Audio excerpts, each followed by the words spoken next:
नेरळ, माथेरान आणि अमन लॉज ते माथेरान शटल चालवण्यासाठी इंजिन संख्या कमी पडत होती. माथेरानकरांकडून सतत होत असलेल्या पाठपुराव्यामुळे मिनी ट्रेनच्या इंजिनमध्ये आता वाढ झाली आहे.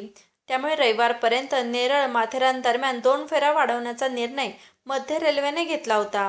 दरम्यान अमन लॉज ते माथेरान शटल सेवेमध्ये 8 डबे लावण्याचा निर्णय देखील घेण्यात आला आहे. या निर्णयाचा माथेरानच्या पर्यटनाला फायदा होणार असून अधिकाधिक पर्यटक आता मिनी ट्रेनचा आनंद घेऊ शकणार आहे.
News reporter Omkar Nagavkar, Shivner prime, Raigad, Matheran.